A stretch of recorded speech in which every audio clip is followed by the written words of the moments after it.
So this is your shop? Yeah. I recently paid a visit to my cousin Hollis Jones. I have a business that sells and repairs lawnmowers in Stanton, Virginia. This is the sales floor here, obviously, but I'm a little bit thin on new equipment right now. I've got some I need to put together and bring in here. I see Hollis somewhat frequently, every 6 months or so. And one of our more recent and memorable get-togethers was just after the 2016 election. You were shocked and amazed about the result of Trump winning, as was I. I was pleased about it. You were not pleased about it. My biggest reason for being pleased about it was that I could now not have to listen to all of the elitists trying to tell me how to live my life, and that because of my beliefs that I was wrong. I had it all wrong. Hollis told me back in 2016 that he wasn't a big fan of Donald Trump. But the one thing that won him over is that Trump seems willing to listen to everyday Joes like Hollis. And he feels that most folks in big cities aren't willing to listen. Hollis thinks a lot of big city people look down their noses at guys like him. I'm the product of a junior high English teacher and a degreed electrical engineer.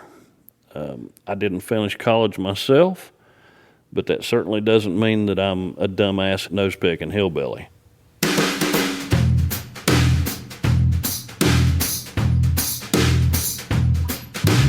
From West Virginia Public Broadcasting and PRX, this is Us and Them, the podcast where we tell stories from America's culture divides. I'm Trey Kay.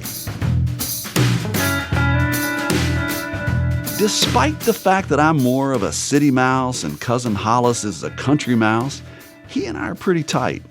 He listens to the Us and Them podcast, and he'll give me an attaboy when he thinks we do a good show, and he lets me know it when he thinks I'm full of it. Oh, and you should hear him go on about some of my Facebook friends that he considers to be urban liberal elites.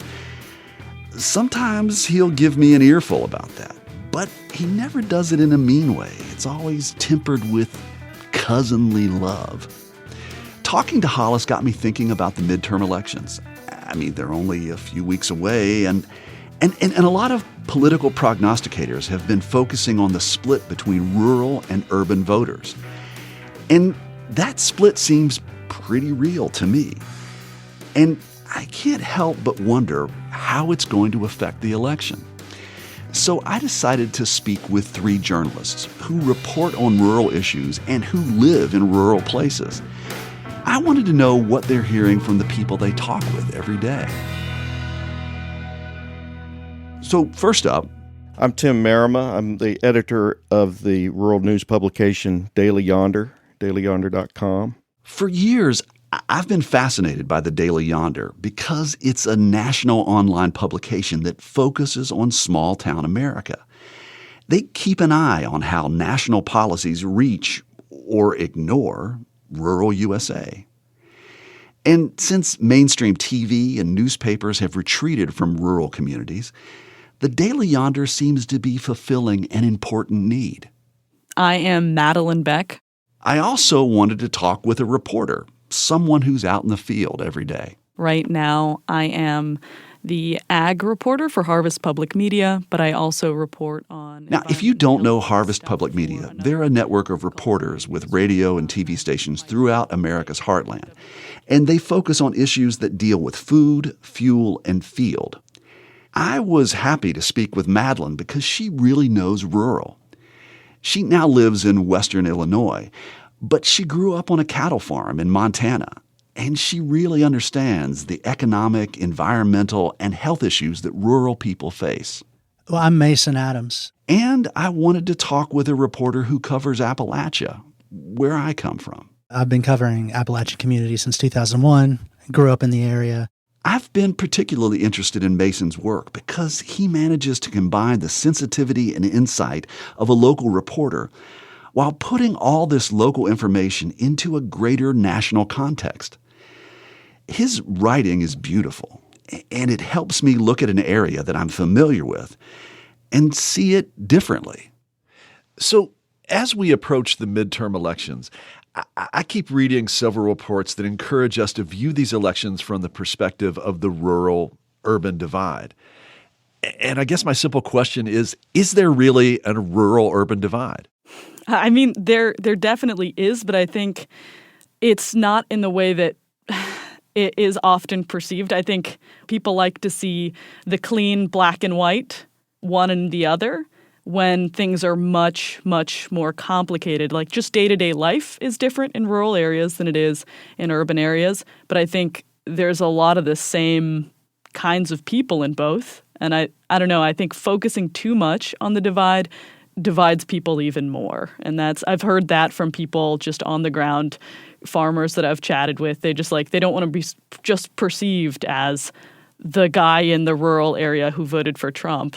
Like they want to be perceived as a person in and among themselves, not pigeonholed one way or the other. Well, Madeline, do you remember a particular conversation with somebody where they said just that? Just tell me that. What did they say?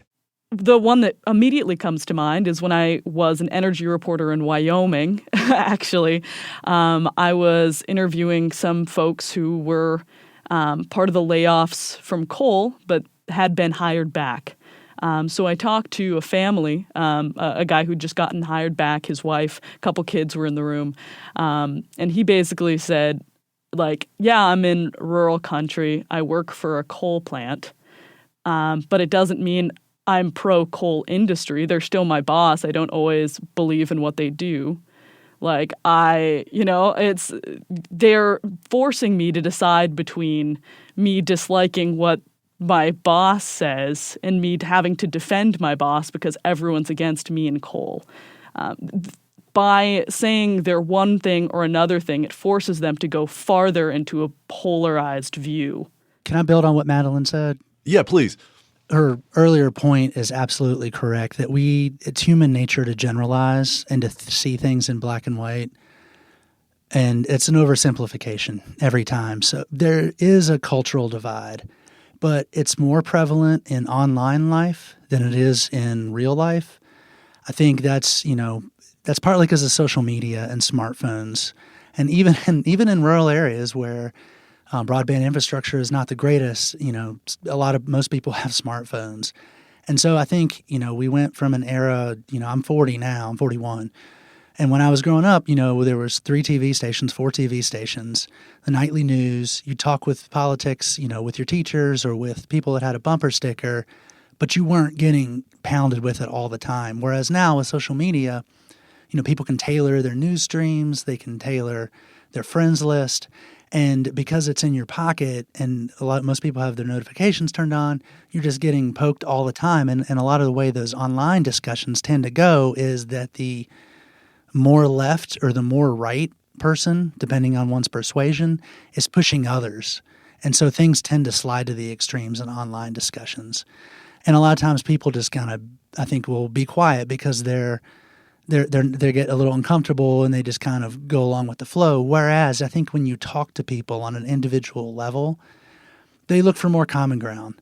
So it doesn't slide as easily to the extremes. And I think meaning talking to them face to face. Yes, absolutely. And when you're sitting in a room with somebody, I think the human inclination is to go and find kind of common ground. And some of those distinctions and nuances come out in those conversations in a way that they don't always online. So sometimes I think when we're looking at divisions, we're sort of mistaking the online world for the real world. To give you an example, when I was doing some reporting on the Senate race in West Virginia, I talked to Karina Rouse, who is in the union as an educator, as a teacher in the Charleston area, I believe. She's with the teachers union. She was backing Joe Manchin, the Democrat. And she was telling me that she understands the realities of politics and some of the compromises elected officials have to make. And she was talking about, her feelings about the parties and how she had kind of grown up as a Democrat, had reacted to the party badly because it was an era of machine politics and her mom kind of got squeezed in between the coal industries and the schools. And so she was switched to half-hearted Republican for a while, and then she'd switch back to Democrat now. She's going to vote Democrat, but at the same time, she's a little, she wants her right to own a gun, and she's a little uncomfortable about, late-term abortion procedures. She doesn't mind if there's some discussion about restricting some of those, which definitely break from the mainstream conception of the Democratic Party. I'm Trey Kay, and you're listening to Us and Them, which is supported in part by the West Virginia Humanities Council, the CRC Foundation, and the Daywood Foundation. In difficult times, music gives us peace, brings us together, and helps heal us. It calms our nerves and brightens our days. That's why we're bringing you classic episodes of Mountain Stage on air and in our podcast. This is Larry Gross, host of Mountain Stage.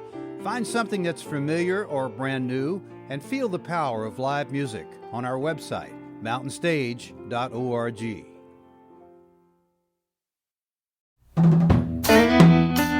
I'm Trey Kay, and this is Us and Them. And we're talking with journalists who write and live in rural America, Mason Adams, Madeline Beck, and Tim Marima. Now, I keep hearing that rural America is angry, and I asked Tim if he thinks that's really true. I think there is anger among part of the rural electorate. I don't think it's limited to rural, but I do think it's one characteristic of the rural vote. There's a fair amount of research that says people don't vote for policies; they vote for tribes. The candidate or party to which they feel more cultural affinity. The old "who would you rather have a beer with" question. And I think that for whatever reason, more conservative candidates have done a better job of expressing themselves in those kind of cultural ways that rural and small city folks have an easier time identifying with, as opposed to kind of the cliche bi-coastal Ivy League educated elite. Economically, rural areas simply had not recovered by the time the 2016 election rolled around. And from a national perspective, we heard about, an increase in jobs and more employment, and we were back in the black as opposed to the red on job growth, where in reality, the smaller your community was, the less likely you were to have added any jobs back, to have gotten back to where you were in 2007 and 2008. The recovery just simply had not occurred. And I think there was anger about that. Everything's going great. It's working just the way it ought to. Globalization is helping everyone. And I think there is definitely part of America that looks at that and says, it does not appear to be helping me or my family or the people I know. Back in 2016, after the election, I got together for Thanksgiving with my extended family, and I had a long talk with my cousin Hollis Jones, and he's a guy who owns a lawnmower repair and sales and repair in Stanton, Virginia. And he told me that he didn't particularly like Donald Trump, but he was delighted that he won, and that he said that the main reason for his glee was he felt tired of being lectured by coastal elites, blue state elites. Is that what you're hearing from the people that you're reporting? Do you hear something similar to what Cousin Hollis told me? I mean, yeah. It's definitely a perception that people in rural areas are less than for some reason or another. Basically, if their kid makes it in the big city, they will be very proud of them. But they see that if a parent in the city's kid decides to go out and become a farmer in the middle of nowhere, they see that as almost lesser than, And so people in, I think, rural America are frustrated by the fact that since so many people are so distanced from how their food is grown, how their meals are created, how animals are raised for them, that people in rural America may be just more disenfranchised because they believe that they aren't getting the respect they deserve. Why is it important for all of us in America to have a better understanding of rural people, rural voters? The technical definition, depending on how you look at it, is there's some 1/5 or 60 million people who live in rural America. You can't just say we're going to write off this part of the electorate because we're not popular there. And in some ways, I feel that the Democratic Party has done just that. Oh, we'll make it up in the cities. And they haven't. And from an ethical, moral standpoint, I think rural matters simply because there are people who live there who are Americans. And their needs are slightly different than other parts of the U.S. And you don't just say, oh, well, move. Oh, do something different. Oh, it's a shame that you've got to be you. You should be more like me.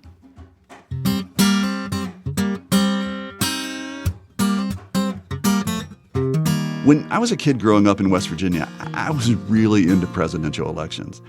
And I didn't understand the issues, but I knew all the candidates. And I followed them the same way that I followed football players and baseball players. But I was always disappointed that the candidates never came to our state. It just seemed like that West Virginia's 5 electoral votes really didn't seem that important to them. But in 1960, before I was born, rural voters in West Virginia were quite important to John Kennedy.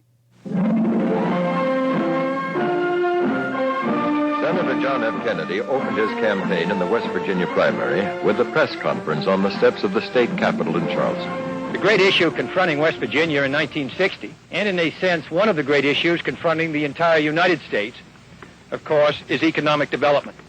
He and his family, crisscrossed the whole area. They just barnstormed the place.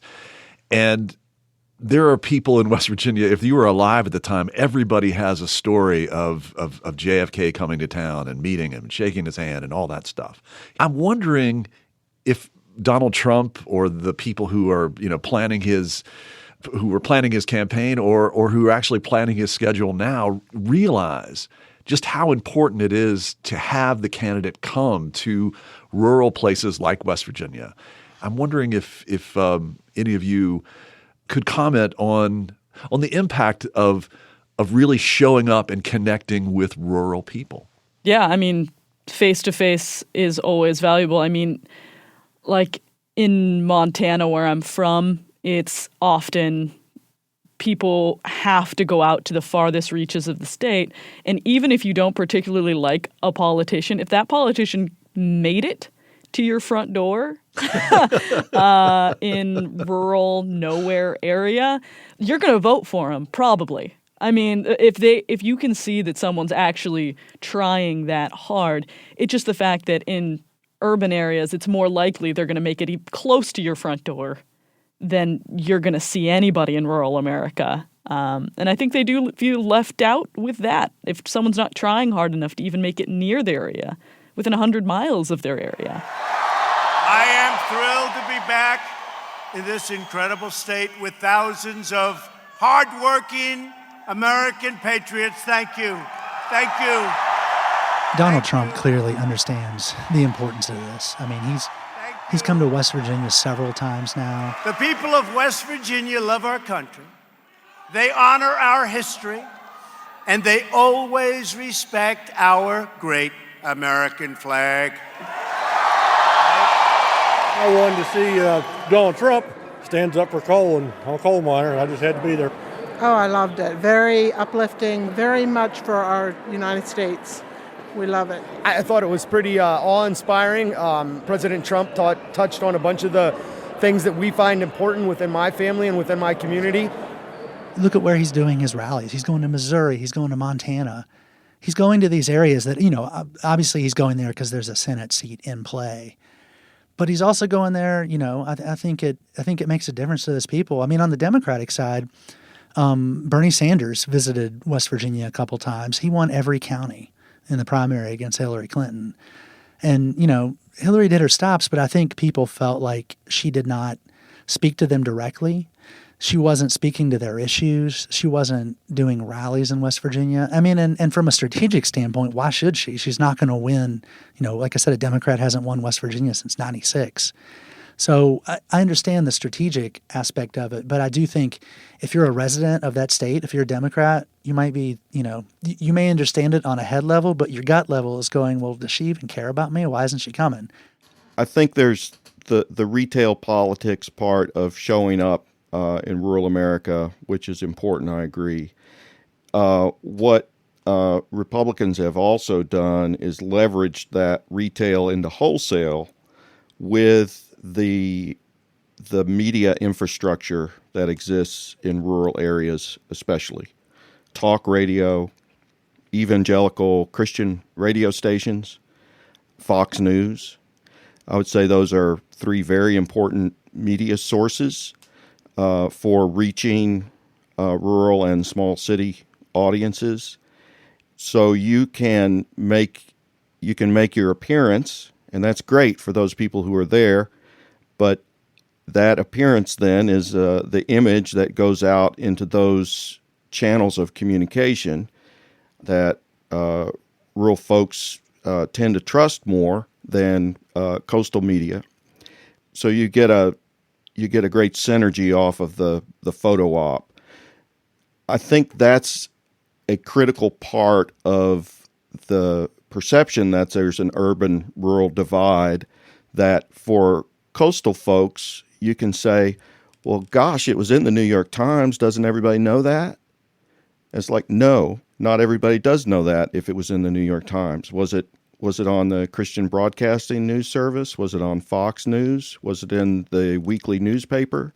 There's a perception that if you get something in media generally, that everybody knows about it. And these days, that's just not the case. It's so much more specialized, and rural is a canary in the coal mines for that. The polarization around messaging is especially strong in rural areas, I feel like, and it's emblematic of what's happening everywhere.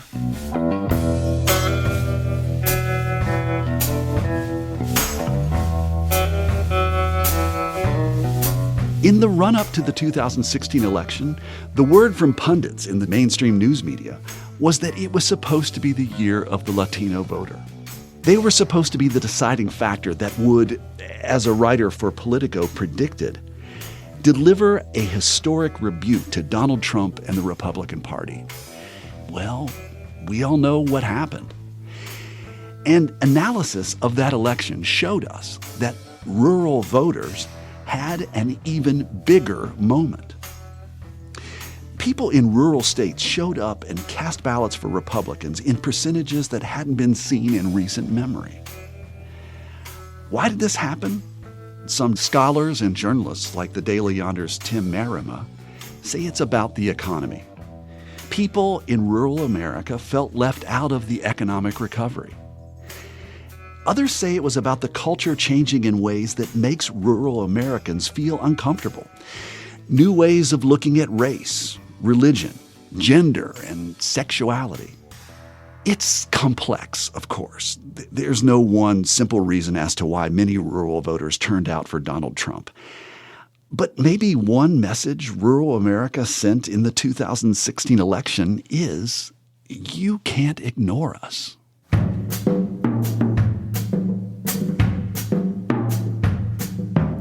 You've been listening to Us and Them.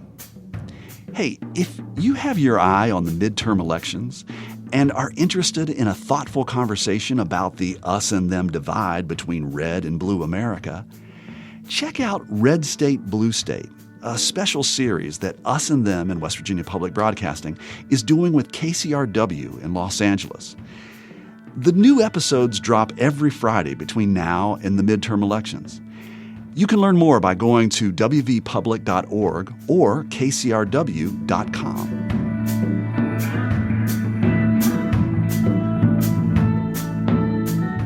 For today's episode, our team was me, Trey Kay, Chris Julin, and Cousin B. Michael Lipton and Tristan Lozow wrote and performed the Us and Them show music. Mark Lerner designed our logo. The wonderful people at PRX and West Virginia Public Broadcasting make Us and Them possible. So do grants from the West Virginia Humanities Council, the Corporation for Public Broadcasting, the CRC Foundation, and the Daywood Foundation. Us and Them was originally developed with assistance from the mentorship program at AIR, the Association of Independents in Radio. We'll see you next time on Us and Them. Support for this podcast comes from the Corporation for Public Broadcasting.